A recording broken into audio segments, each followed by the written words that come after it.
नमस्कार। कैसे हैं आप लोग? चलिए, उम्मीद करते हैं बढ़िया ही होंगे। और आपने हमारी सारी क्लासें पिछली देखी होंगी। पिछली क्लास में हमने क्या किया है, बेसिक लेवल के पीवाईक्यू करवाए हैं। किस पर? फंडामेंटल राइट पे। संविधान के भाग 3 पर हमने बेसिक पीवाईक्यू करवा लिए हैं। बेसिक पीवाईक्यू मतलब वनडे एग्जाम, एसएससी जैसे एग्जाम, सीजीएल जैसे एग्जाम, इसमें जो है फंडामेंटल राइट से आए हुए क्वेश्चन। ये चैप्टर क्योंकि भाग 3 हमारे संविधान का सबसे महत्वपूर्ण है एग्जाम के पॉइंट ऑफ व्यू से, इवन जीवन के पॉइंट ऑफ व्यू से भी हमारे अधिकार क्या क्या है ये जानना चाहिए। साथ में कर्तव्य भी हम पढ़ेंगे, कर्तव्य भी जानना हमारे लिए जरूरी है। ठीक है। तो बेसिक पीवाईक्यू में आपको कुछ ना कुछ लगा होगा, कुछ ना कुछ समझे होंगे कि किस प्रकार, किस आधार, कैसे क्वेश्चन आते हैं। जब हम यही एडवांस पीवाईक्यू करेंगे तो क्वेश्चन में आप देखेंगे क्वेश्चन इजी है, लेकिन उसकी लैंग्वेज अगर आप समझ गए, लैंग्वेज समझना मुश्किल हो रहा है। क्वेश्चन की लैंग्वेज मेन है। ठीक है। तो जब आप प्रैक्टिस करेंगे तो उसमें हम थोड़ा और सोचेंगे कि हम चाहेंगे एडवांस प्रैक्टिस जब करेंगे, 2 प्रैक्टिस भी करेंगे, बेसिक प्रैक्टिस, एक एडवांस प्रैक्टिस। ठीक है। उसमें देखेंगे आप लैंग्वेज को हम और टफ बनाने की कोशिश करेंगे। अगर आप लैंग्वेज पकड़ लिए किसी भी क्वेश्चन की तो क्वेश्चन आपके लिए इजी हो जाता है। और फंडामेंटल राइट के जितने भी ये क्वेश्चन है आपके एडवांस लेवल के, इसमें देखिए अब लैंग्वेज का सारा गेम है। साथ में जितने हमने बेसिक यूआईक्यू देखे उसमें न्यायपालिका के वाद नहीं आते थे, यहाँ पर कुछ न्यायपालिका के वाद भी आएंगे। कुछ वाद भी यहाँ पे, कुछ न्यायिक निर्णय भी यहाँ पर, उससे भी क्वेश्चन आता है कभी कभी। ठीक है। चलिए एक एक करके देखा जाए। उम्मीद है कि आपने सारी क्लासें जो है, जितनी भी हमने फंडामेंटल राइट की, जो भी भाग 3 पे करीब करीब 15-16 क्लासें हो गई हैं, एक एक घंटे की, 15-16 घंटे हुआ है, क्योंकि हमने बहुत डिटेल में पढ़ाया आपको। और अगर आपने डिटेल में क्लास की है तो एक भी क्वेश्चन आप देखेंगे उस इंफॉर्मेशन से बाहर के नहीं है जो प्रीवियस ईयर में आ चुके हैं। इवन आने वाले समय में भी जितने क्वेश्चन आएंगे आपके एग्जाम में, जो फ्यूचर में जो भी आप एग्जाम दे रहे होंगे, आप इस बात को देखेंगे कि हमारे पढ़े हुए टॉपिक से बाहर क्वेश्चन नहीं आ रहे हैं। ठीक है, मैं मानता हूं कि हमारा जो पॉलिटी सब्जेक्ट है बहुत ही जीवंत है, मतलब बहुत विकासशील है, आए दिन संशोधन आते रहते हैं, फिर भी जो मूल सिद्धांत है ना वो वैसे के वैसे रहते हैं। और क्वेश्चन मुख्य रूप से मूल सिद्धांत से पूछे जाते हैं। एक आध किसी किसी साल में 1 से 2 क्वेश्चन मैक्सिमम जो है एक सब्जेक्ट से करंट अफेयर के पूछता है। करंट में चर्चित अगर कोई विषय है तो वो इंपॉर्टेंट होता है, लेकिन करंट में चर्चित विषय का भी मूल प्रावधान पूछा जाता है। चाहे कोई संविधान संशोधन आ गया तो बात अलग की है। पहला क्वेश्चन देखा जाए, संविधान के किस अनुच्छेद के अंतर्गत सर्वोच्च न्यायालय ने गोपनीयता के अधिकार को रखा है? गोपनीयता का अधिकार, आप बताइए, आप पढ़ चुके कि नहीं पढ़ चुके? या फिर निजता का अधिकार? क्या हमारे संविधान के आर्टिकल 21 में, इसका तो सीधा सीधा आंसर है, आर्टिकल 21 दिख रहा है, यूपीएससी सिविल सर्विस 2024 का ये क्वेश्चन है। ठीक है। सीधा सीधा इसका आंसर दिख रहा है, आर्टिकल 21, गोपनीयता का अधिकार। तो निजता का अधिकार क्या हमारे मूल संविधान में आर्टिकल 21 का हिस्सा था? यहां पर एक सवाल ये बनता है। तो नहीं, ये केएस पुट्टा स्वामीवाद, 2017 में वाद आया पुट्टा स्वामीवाद, और उसमें सुप्रीम कोर्ट ने यह निर्धारित किया कि निजता का अधिकार अब जीवन के अधिकार का हिस्सा है। ठीक है। तो आर्टिकल 21 में निजता के अधिकार को केएस पुट्टा स्वामीवाद के द्वारा जोड़ा गया। पुट्टा स्वामीवाद,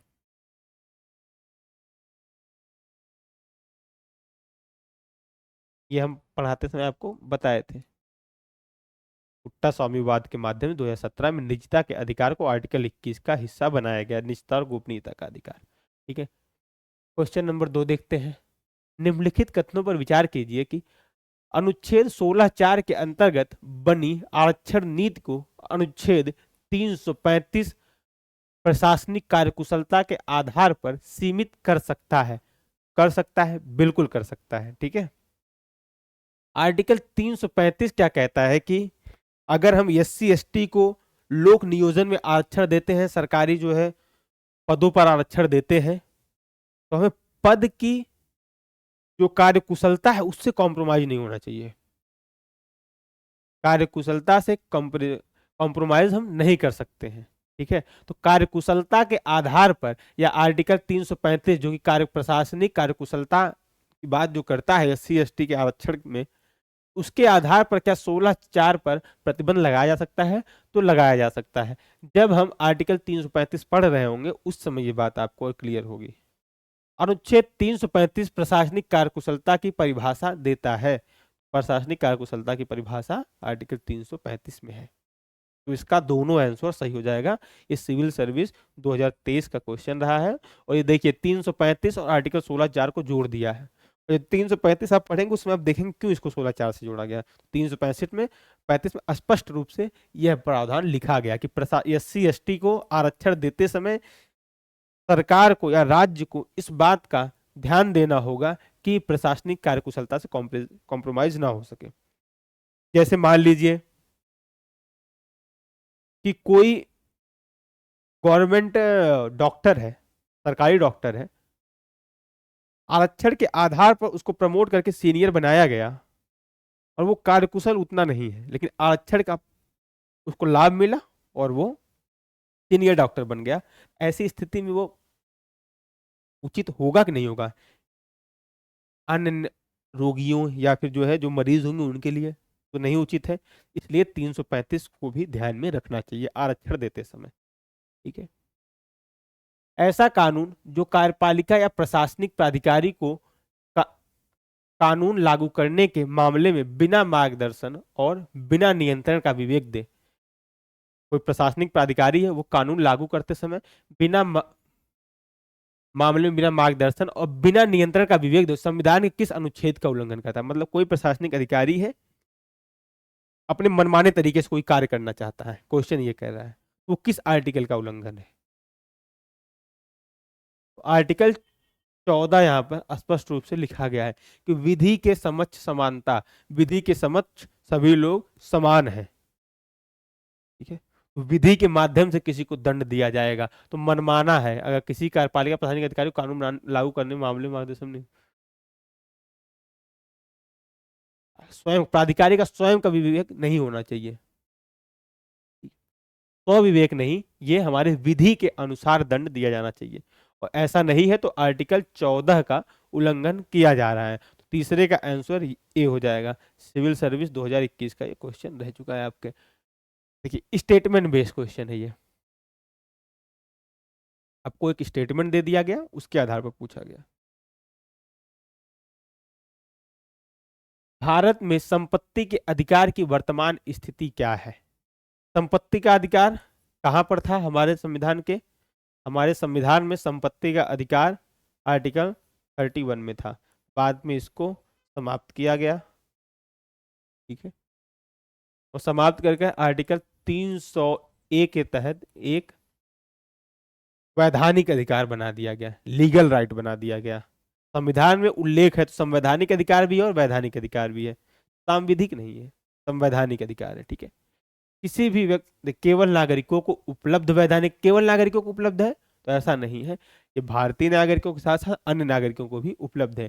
किसी भी व्यक्ति को उपलब्ध वैधानिक अधिकार, तो ये सही हो जाएगा क्योंकि मौलिक अधिकार पहले था। ठीक है। और ना मौलिक ना वैधानिक, ये भी नहीं हो सकता, वैधानिक अधिकार तो है ही है, लीगल राइट तो है ही है हमारा। तो ये हो जाए किसी भी व्यक्ति को। यहाँ पे जो कंफ्यूजन होनी थी वो होनी थी ए एंड बी में, तो यहाँ पर बी आंसर से हो जाए। केवल भारतीय, वहां पे केवल शब्द का उल्लेख नहीं किया गया है। निम्नलिखित में से कौन सा मौलिक अधिकार अस्पृश्यता के विरुद्ध है या अस्पृश्यता के विरुद्ध संरक्षण प्रदान करता है? कौन सा ऐसा अधिकार है? देखिए आर्टिकल का नाम तो लिखा नहीं, आर्टिकल का नाम कहीं लिखा है? यहाँ का अस्पृश्यता के विरुद्ध संरक्षण देता है। तो अस्पृश्यता के विरुद्ध संरक्षण आर्टिकल 17, और आर्टिकल 17 किसमें आता है? समानता के अधिकार में। समानता का अधिकार आर्टिकल 14 से लेकर 18 तक, इसमें समानता का अधिकार सही हो जाएगा आपका। संविधान का कौन सा अनुच्छेद किसी व्यक्ति को अपनी पसंद के व्यक्ति से विवाह करने का अधिकार देता है? क्लास में पढ़ाया गया है, सिविल सर्विस 2019 का क्वेश्चन है। आप अपने पसंद के व्यक्ति से शादी कर सकते हैं। तो ये जो है कौन सा आर्टिकल आपको देता है? तो आर्टिकल 21 हमने स्पष्ट रूप से पढ़ाया हुआ है आपको। परंतु हमने ये भी आपको वार्निंग दी थी कि घर पे जाकर आप लोगों को ये नहीं कहना है ये आर्टिकल 21 के तहत हमारा अधिकार है कि आप जो है मनमाने तरीके से हम अपने पसंद से शादी कर सकते हैं। तो उड़ता हुआ चप्पल किसी कोने से पिताजी का आएगा। इससे थोड़ा इंफॉर्मेशन में थोड़ा एक कहानी सुनाते हैं आपको। ये हुआ क्यों, कैसे हुआ, कहाँ से ये मामला आया कि विवाह, अपने पसंद का विवाह करने का अधिकार व्यक्ति के पास होना चाहिए। ठीक है, तो केरल राज्य का एक मामला है। हादियाबाद हमने पढ़ा था, हादियाबाद, तो हादियाबाद से रिलेटेड यह मामला है। ठीक है, अखिला अशोकन करके एक होम्योपैथी कॉलेज की, केरल, कोट्टयम, केरल में कोट्टयम में जगह पड़ती है, वहां की एक छात्रा थी। होम्योपैथिक डिपार्टमेंट छात्रा थी, होम्योपैथिक मेडिसिन जो होती है उसे, उसकी छात्रा थी अखिला अशोकन। ठीक है, वो जब पढ़ने गई तो पढ़ने के क्रम में उसके दोस्त बने, उनसे प्रभावित होकर उसने इस्लाम धर्म अपना लिया। ठीक है, इस्लाम धर्म अपनाने के बाद ही, उसके बाद इसने जो शादी की, वो शादी की थी सफीन जहां से। सफीन जहां से अखिला अशोकन, बाद में इसने अपना नाम हादिया रख लिया था। हादिया ने सफीन जहां से शादी कर ली। इससे ऑफेंड होकर इनके पिताजी अशोकन केएम जो है केरल राज्य के हाई कोर्ट में गए। केरल हाई कोर्ट में पहुंचते हैं और कहते हैं कि ये जो है हमारी बेटी के साथ जबरन जो है इसको शामिल किया गया। बाद में जो है अखिला अशोकन कहती कि नहीं, ऐसा नहीं, जबरन नहीं करवाया गया है। परंतु हाई कोर्ट इस शादी को रद्द घोषित कर देता, अवैध कर देता है। बाद में फिर यह मामला जाता है सुप्रीम कोर्ट के पास। तब सुप्रीम कोर्ट, जिसको हादियावाद भी कहा जाता है प्रमुख रूप से, सुप्रीम कोर्ट ने यह निर्णय दिया कि आप अपनी पसंद से शादी कर सकते हैं और यह आपका मौलिक अधिकार है। 2018 का यह मामला था। ठीक है, हादियावाद 2018। ठीक है, यहां से यह सिद्धांत निकल कर सामने आया है। तो अब आपको अपने पसंद की शादी करने का अधिकार है, और अधिकार नहीं, मौलिक अधिकार है। आर्टिकल 21 के तहत जाके पिताजी से लड़ाई करिएगा। गोपनीयता का अधिकार, अगला क्वेश्चन है, गोपनीयता का अधिकार जीवन और व्यक्तिगत स्वतंत्रता के अधिकार का अभिन्न भाग है। जीवन और व्यक्तिगत स्वतंत्रता के अधिकार का अभिन्न भाग है। ये कैसे आया है? पुट्टा स्वामीवाद। संविधान के कौन से प्रावधान इस बात को सही ढंग से इंगित करते हैं? तो कौन सा ऐसा प्रावधान है संविधान में जो इस बात को इंगित करता है? अनुच्छेद 14 या 42वें संशोधन का प्रावधान? तो ऐसा तो है नहीं। स्वतंत्रता की बात आएगी तो संविधान आर्टिकल 14 कैसे वहां से संबंधित हो जाएगा? और गोपनीयता का अधिकार दिया गया है, तो हमने कहा था कि आर्टिकल 21 में ऐड किया गया था पुट्टा स्वामीवाद 2017 के माध्यम से। यहाँ पे आर्टिकल 21 संबंधित ऑप्शन सी, अनुच्छेद 21 और भाग 3 में प्रदत्त स्वतंत्रताएं। भाग 3 में स्वतंत्रताएं कितने प्रकार की दी गई हैं? आर्टिकल 19 के 1 के माध्यम से 6 प्रकार की स्वतंत्रताएं। साथ ही स्वतंत्रता के अधिकार के माध्यम से भाग 3 में 4 प्रकार की स्वतंत्रताएं, आर्टिकल 19, 20, 21, 22। तो अनुच्छेद 21 और भाग 3 में प्रदत्त स्वतंत्रताएं इसका सही आंसर हो जाएगा। भारत में मत देने, देखिए ये कंट्रोवर्शियल क्वेश्चन आया हुआ है सिविल सर्विस 2017 में, इस पे कंट्रोवर्सी हुई थी कि मत देने का और निर्वाचित होने का अधिकार किस प्रकार का अधिकार है। मत देने का अधिकार आपका एक संवैधानिक अधिकार के तहत आता है। इसका आंसर सी सही माना गया था। तो मत देने का अधिकार आर्टिकल 326 के माध्यम से, अभी आप पढ़े नहीं आर्टिकल 326, परंतु यहाँ समझ लीजिए कि हमने एक हिंट दिया था आपको कि हमारे मौलिक अधिकार के अलावा उपस्थित अधिकार, आर्टिकल 300 ये हमने बताया था वहां पर। आर्टिकल 326 की भी चर्चा की थी, मत देने का अधिकार। यह आपका एक संवैधानिक अधिकार है, आर्टिकल 326 में लिखा है। लेकिन कहीं पर भी निर्वाचित होने के अधिकार को स्पष्ट रूप से हमारे संविधान में उल्लिखित नहीं किया गया है। जो हमारे संविधान में उल्लिखित नहीं थे, इस पे बाद में कोर्ट में भी केस हुआ था जब क्वेश्चन आया था, और फिर लास्ट में आयोग द्वारा दिया गया आंसर ही मान्य हुआ, ऑप्शन नंबर सी। यह एक वैधानिक अधिकार है, ना कि संवैधानिक। लेकिन कुछ स्थितियों में इसको संवैधानिक भी माना जा सकता है।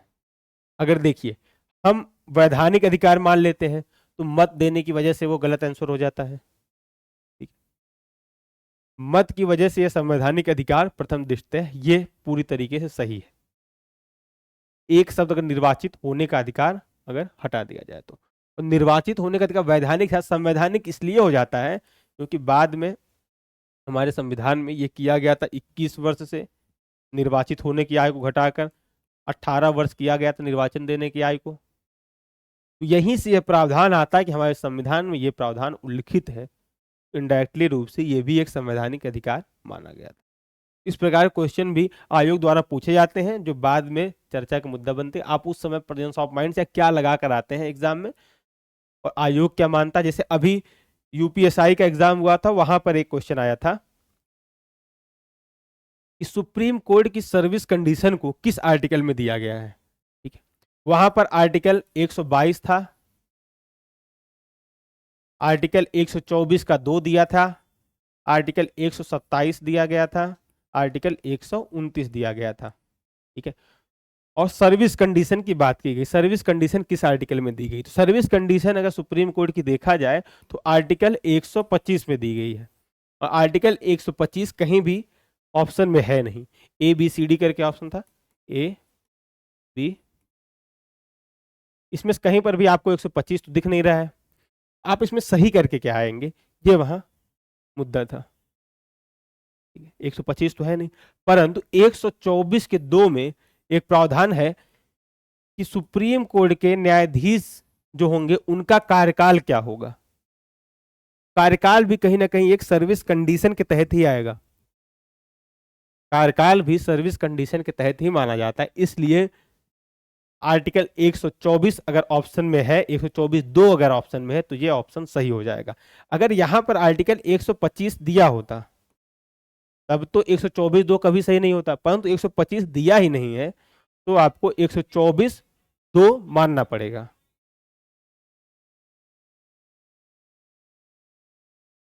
क्योंकि बाकी और सब तदर्थ न्यायाधीश से संबंधित है तो ये सब अलग आर्टिकल हो जाते हैं, वो कहीं कहीं दूर दूर तक भी जो सर्विस कंडीशन से रिलेटेड नहीं है। चलिए यहां पर संवैधानिक अधिकार होगा आपका आंसर सही। निम्नलिखित में से कौन से प्रावधान शोषण के विरुद्ध अधिकार के अंतर्गत आते हैं।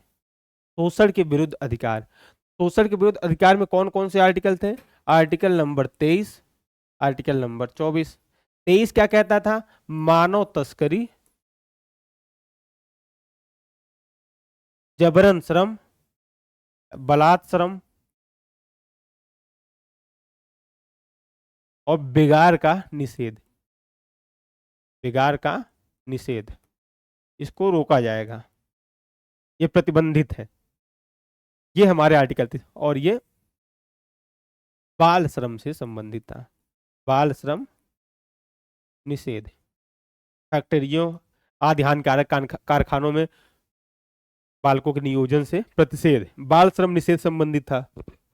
चलिए आइए देखते हैं शोषण के विरुद्ध अधिकार में कौन कौन से हैं। मानव व्यापार और बलात् श्रम का निषेध आर्टिकल 23, अस्पृश्यता का उन्मूलन आर्टिकल 17 के तहत आता है, तो ये तो नहीं होगा। तो यहाँ पर जहां जहां पर दूसरा स्टेटमेंट वहां अगर आप गलत कर देंगे एलिमिनेट होके आपको सी आंसर आराम से मिल जाएगा। परंतु आप देखिए यूपीएससी सिविल सर्विस खास करके एग्जाम में अब एलिमिनेशन मेथड काम नहीं करता है। कोविड के समय हुआ क्या, 2020 के आसपास, 2020 क्या 2021 में, 2021 वाला जब कोविड का लॉकडाउन लगा था, 2022 के एग्जाम से पहले जितने भी जो है टीचर थे जिनको थोड़ा बहुत भी नॉलेज हो गया था, जो अच्छे टीचर थे उन्होंने ये काम नहीं किया था, पर जो थोड़ा बहुत नॉलेज वाले भी टीचर थे उन्होंने क्या किया, एलिमिनेशन मेथड, कि हमने यूपीएससी के एग्जाम को क्रैक कर लिया है कि यहाँ पर मिल गया है। एलिमिनेशन मेथड एक है, 10-15 क्वेश्चन आप ऐसे सॉल्व कर सकते हैं। खूब वीडियो बनी, अधजल गगरी छलकत जाए वाली एक कहावत है। जितने बड़े टीचर थे, जितने ऑफलाइन कोचिंग खास करके उस समय जो चलती थी, उनके टीचरों ने बहुत मना किया था एलिमिनेशन मेथड आप सॉल्व मत किया कर, मत लगाया करिए। दृष्टि आईएएस हुई या विजन हुआ या सब जितनी बड़ी कोचिंग थी, बाजीराव एंड रवि, सभी कोचिंगों ने मना किया था, एलिमिनेशन मेथड मना नहीं किया था कि आप हर जगह आपका काम नहीं करेगा। परंतु यूट्यूब पे आकर कुछ नए नए लोगों ने ये ऐसा ज्ञान दिया और बाद में यूपीएससी 2022 में युग्म वाले क्वेश्चन पूछ दिए, एक युग्म सही, दो युग्म सही। अब आपको सारा आता रहेगा तभी आप कर पाएंगे।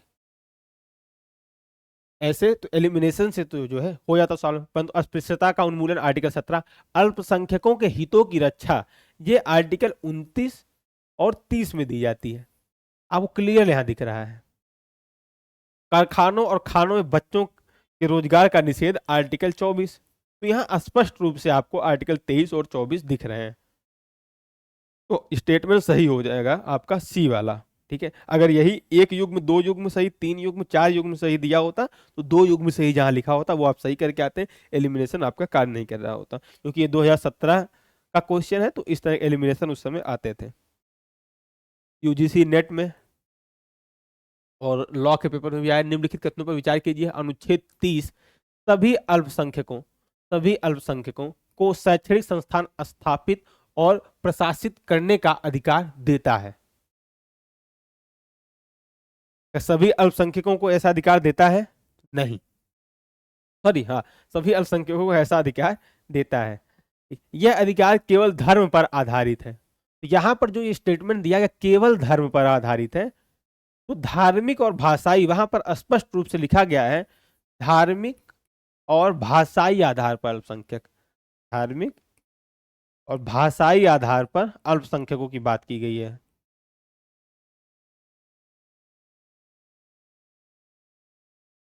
धार्मिक और भाषाई आधार पर अल्पसंख्यकों के लिए जो है शिक्षण संस्थान स्थापित करने की बात करता है आर्टिकल 30। तो यहाँ पर दूसरा स्टेटमेंट गलत हो जाएगा। केवल धर्म नहीं, धर्म के साथ साथ भाषा भी आधार है इसका। तो पहला स्टेटमेंट सही, तो इसका 10 का ए वाला आपका सही हो जाएगा। निम्नलिखित कथनों पर विचार कीजिए। अनुच्छेद 14 समानता के समक्ष विधि या विधि के समक्ष समानता। आप देखिए अगर लैंग्वेज थोड़ा सा आप चेंज करेंगे, सिविल सर्विस 2016 क्वेश्चन है, समानता के समक्ष विधि वहां भी लिखा हुआ था।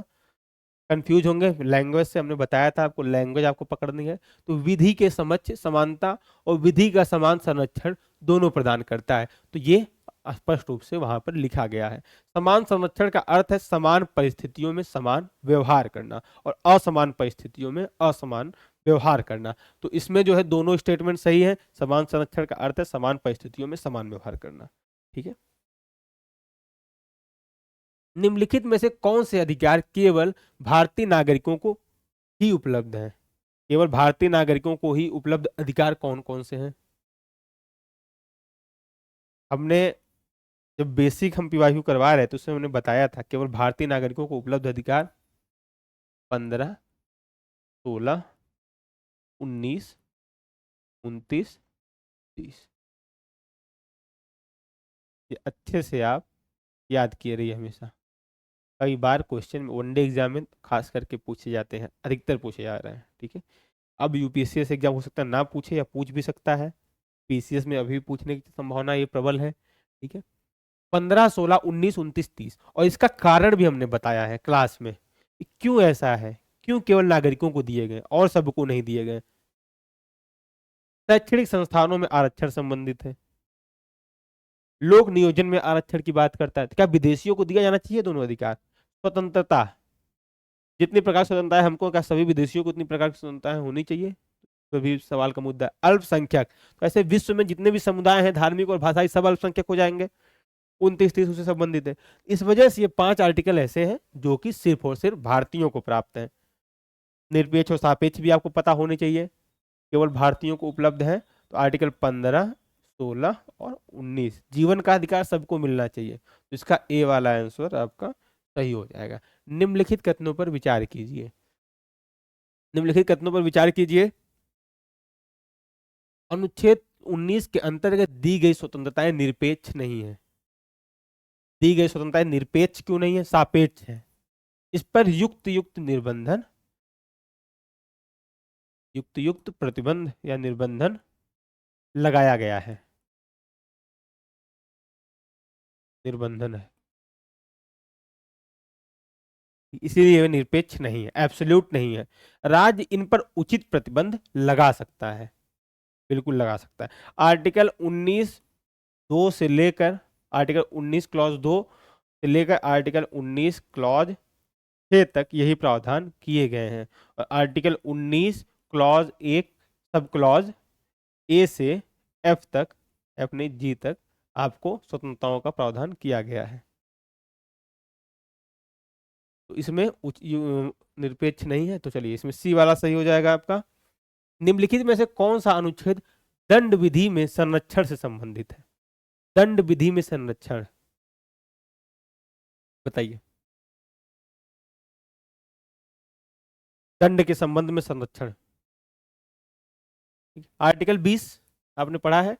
आर्टिकल 20 में 3 पार्ट आपको पढ़ाया गया है, पहला क्लॉज, दूसरा क्लॉज और तीसरा क्लॉज। 3 क्लॉज इसके तहत पढ़ाए गए थे।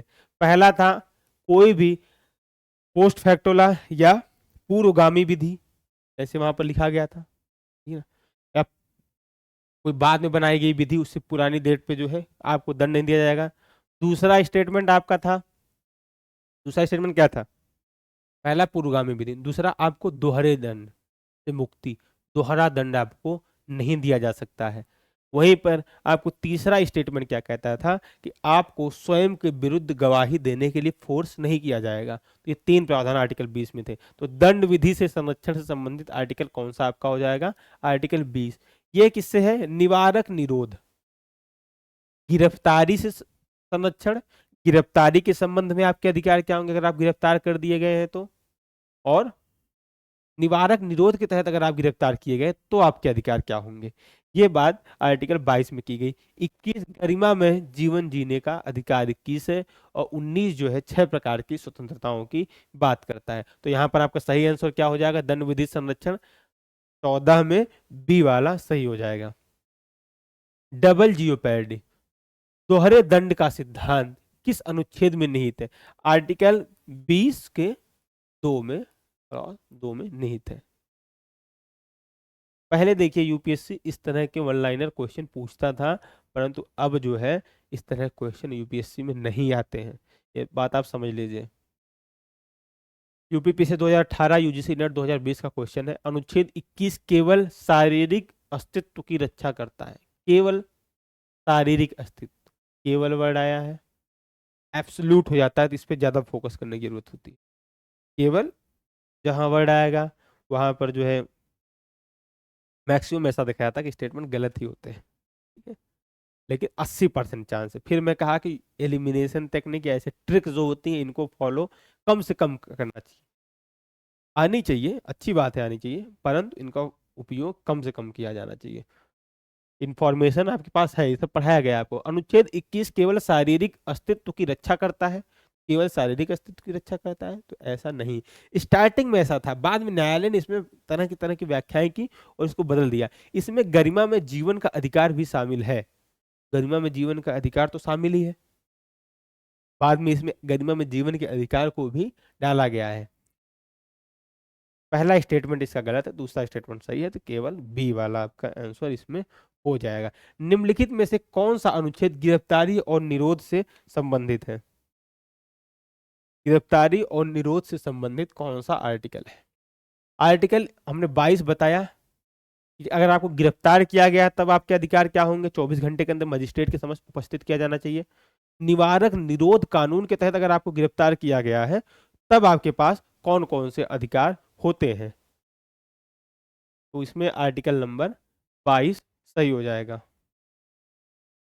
निम्नलिखित में से कौन सा अधिकार शोषण के विरुद्ध अधिकार के अंतर्गत आता है? तो शोषण के विरुद्ध अधिकार के अंतर्गत 23 और 24 आर्टिकल 23-24 में क्या लिखा गया है, ये आप याद रखिए, अभी थोड़ी देर पहले बताया गया था। बाल श्रम का निषेध आर्टिकल नंबर 24 के तहत आता है। अभिव्यक्ति की स्वतंत्रता आर्टिकल 19(1)(a) इसके तहत लिखा गया है अभिव्यक्ति स्वतंत्रता। धार्मिक स्वतंत्रता, धार्मिक स्वतंत्रता आपको आर्टिकल 25 से लेकर आपके आर्टिकल 28 तक है, तो मुख्य रूप से आर्टिकल 25 से संबंधित है।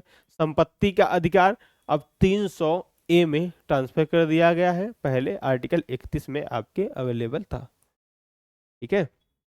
अब देखते हैं आपका अगला क्वेश्चन है, निम्नलिखित कथनों पर विचार कीजिए। अनुच्छेद 25 धर्म के प्रचार का अधिकार देता है। अनुच्छेद 25 धर्म के प्रचार का अधिकार देता है, क्या यह बात सही है? तो हाँ, आर्टिकल 25 धर्म के प्रचार का अधिकार देता है। आर्टिकल देखिए, धार्मिक स्वतंत्रता के अधिकार के अंतर्गत आपके 4 आर्टिकल आ रहे हैं। 25 है धर्म के प्रचार प्रसार से संबंधित। 26 है धार्मिक प्रबंधन से संबंधित, धार्मिक कार्यों का प्रबंधन कर सकते हैं।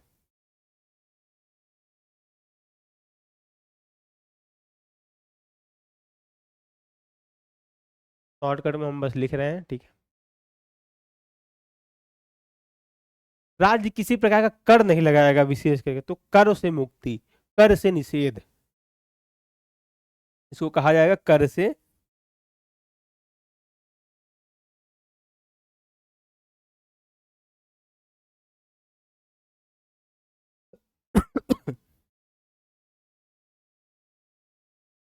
अट्ठाईस क्या कहता है? शिक्षण संस्थानों में धार्मिक शिक्षा, अगर कोई शिक्षण संस्थान है उसमें धार्मिक शिक्षा कब दी जा सकती है, कब नहीं दी जा सकती है? शिक्षण संस्थानों में धार्मिक शिक्षा से संबंधित है।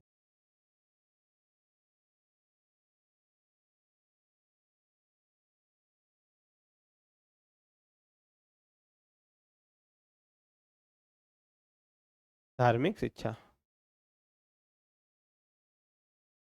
इस स्थिति में दे सकते हैं, या उससे संबंधित अधिकार आपके क्या है? फिर से देखते हैं, धर्म के प्रचार का अधिकार देता है, बिल्कुल देता है, धर्म के प्रचार का अधिकार देता है। यह अधिकार पूर्णतः निरपेक्ष है, एब्सोल्यूट आर्टिकल है, तो ऐसा नहीं है। पूर्णतः निरपेक्ष आर्टिकल सिर्फ और सिर्फ आर्टिकल 17 है। वहीं आर्टिकल 23 के भी कुछ प्रावधान निरपेक्ष अधिकार, या 24 के कुछ प्रावधान निरपेक्ष अधिकार के तहत आते हैं। पर पूर्णतः अगर निरपेक्ष की बात की जाएगी तो आर्टिकल 17 है आपका, उसके तहत आता है, ठीक है। तो इसमें दूसरा स्टेटमेंट गलत हो गया है। पूर्णतः निरपेक्ष का तात्पर्य क्या हुआ कि उस पर कोई प्रतिबंध आरोपित नहीं किया जा सकता है, उस पर कोई किंतु परंतु उसमें नहीं है, कुछ ना कुछ इस पर निर्बंधन लगाया गया है, तो अस्पृश्यता को पूर्ण तरीके से प्रतिबंधित किया गया है, तो निरपेक्ष हो जाता है। निम्नलिखित में से कौन सा अनुच्छेद धार्मिक संस्थानों के प्रबंधन से संबंधित है? धार्मिक संस्थानों के प्रबंधन अभी जस्ट हमने यहाँ पर सारे आर्टिकल हमने बताया, धार्मिक प्रबंधन आर्टिकल 26 इसका सही आंसर हो जाता है। आर्टिकल 26 कहाँ दिया है? आर्टिकल 26 इसका सही आंसर आपका है। अगला क्वेश्चन है आपका, निम्नलिखित में से कौन सा मामला मूल संरचना सिद्धांत से संबंधित? मूल ढांचा का सिद्धांत केशवानंद भारतीवाद आया था, तब से प्रावधान जो है प्रतिपादित हुआ है। केशवानंद भारती बनाम केरल राज्यवाद, सिविल सर्विस 2017 का क्वेश्चन है। अनुच्छेद 14 समानता का अधिकार प्रदान करता है। आर्टिकल 14 से लेकर 18 तक समानता का अधिकार, वही आर्टिकल 14 कहता है विधि का समान संरक्षण और विधि के समक्ष समानता की बात करता है। यह मनमानी के विरुद्ध भी सुरक्षा देता है। अभी कल एक क्वेश्चन इस प्रकार का हम कर रहे थे, कल नहीं, चलिए देखते हैं, या कहीं तो है आपका ये इस प्रकार क्वेश्चन, मनमानीपन से सुरक्षा प्रदान करने से संबंधित, देखेंगे हम उसको। यह मनमानी के विरुद्ध भी सुरक्षा देता है। अब देखिए इसमें कौन सा स्टेटमेंट सही होगा, तो इसमें दोनों स्टेटमेंट आपके सही है। आर्टिकल क्वेश्चन नंबर 23 में दोनों स्टेटमेंट आपके सही हो जाते हैं। 24 देखा जाए, निम्नलिखित में से कौन सा अनुच्छेद एक्स पोस्ट फैक्टो लॉ से सुरक्षा देता है? तो अनुच्छेद 20 का क्लॉज ए आपको एक्स पोस्ट फैक्टो लॉ से सुरक्षा प्रदान करता है, पूर्वव्यापी विधि से सुरक्षा प्रदान करता है। निम्नलिखित कथनों पर विचार कीजिए। अनुच्छेद 20 केवल नागरिकों पर लागू होता है, तो ऐसा नहीं। हमने क्या बताया? 15, 16, 19, 29, 30 ये केवल नागरिकों के लिए है, तो केवल नागरिकों पर लागू होता है, तो ऐसा नहीं है, सब पर लागू होता है। अनुच्छेद 21 सभी व्यक्तियों पर लागू होता है, दूसरा स्टेटमेंट आपका सही हो जाएगा। निम्नलिखित में से कौन सा प्रिवेंटिव डिटेंशन, निवारक निरोध की यहाँ पर बात कही जा रही है? निवारक निरोध से संबंधित कौन सा आर्टिकल है? तो ये आप देखिए, तो आर्टिकल नंबर 22, अगर आपको निवारक निरोध कानून के तहत गिरफ्तार कर लिया गया है तो आपके अधिकार क्या क्या रहेंगे? गिरफ्तारी के संबंध में भी यहाँ पर बात की गई है, आर्टिकल 22 1 और 2 में बात कही गई है गिरफ्तारी के संबंध में आपके लिए क्या क्या अधिकार है। निम्नलिखित कथनों पर विचार कीजिए। तो यहाँ पर कौन सा स्टेटमेंट सही होगा, आपने देखा 26 में सी वाला आपका सही हो जा रहा है। निम्नलिखित कथनों पर विचार कीजिए। अनुच्छेद 25 सभी व्यक्तियों को धर्म की स्वतंत्रता देता है। सभी व्यक्तियों को धर्म की स्वतंत्रता देता है, तो ये स्टेटमेंट सही हो जाएगा। यह अधिकार सार्वजनिक व्यवस्था, नैतिकता और स्वास्थ्य के अधीन है। जो हमारा अधिकार दिया गया है, ये सार्वजनिक व्यवस्था, कौन सा, धार्मिक स्वतंत्रता का अधिकार, आर्टिकल 25 का जो दिया गया है वो सार्वजनिक व्यवस्था, नैतिकता और स्वास्थ्य के अधीन है कि नहीं है, ये प्रावधान बताइए। तो वह उसके अधीन माना जाता है। ठीक, इसमें दोनों सही है। निम्नलिखित में से कौन सा अनुच्छेद धार्मिक कर के निषेध से संबंधित है? धार्मिक कर के निषेध से संबंधित अभी आपको मैंने बताया है आर्टिकल 27। निम्नलिखित कथनों पर विचार कीजिए। अनुच्छेद 30 केवल अल्पसंख्यकों पर लागू होता है, केवल अल्पसंख्यक लोगों पर लागू होता है, तो यहां पर यह गलत हो जाएगा। केवल अल्पसंख्यकों की बात नहीं कही गई है वहां पर, ठीक है, सभी वर्गों की बात की गई है, सभी वर्गों के लिए है। अनुच्छेद 30 केवल अल्पसंख्यकों को विशेष अधिकार देता है, तो यह बात सही है। तो इसमें जो है स्टेटमेंट नंबर बी आपका सही हो जाएगा। केवल अल्पसंख्यक पे नहीं, सॉरी 29 केवल अल्पसंख्यक पे नहीं है और 30 केवल अल्पसंख्यक पे है। जबकि अगर 29 का परिभाषा देखी जाए स्पष्ट रूप से केवल अल्पसंख्यक, वहां अल्पसंख्यक वर्गों की बात करता है। तो जब 29 को आप डिटेल में पढ़ना शुरू करेंगे तो केवल अल्पसंख्यक नहीं, सभी वर्गों का वहां जिक्र किया गया है। निम्नलिखित में से कौन सा अनुच्छेद सशस्त्र बलों के मौलिक अधिकारों के संशोधन सीमा निर्धारण करने की अनुमति देता है? तो कौन सा ऐसा अनुच्छेद है? अनुच्छेद नंबर 33।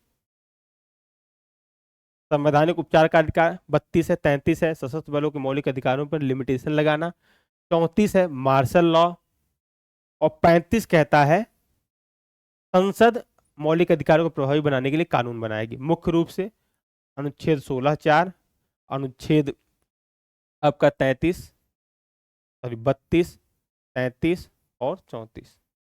32 का 3 कि वो विभिन्न न्यायालयों को भी ये शक्ति दे सकती।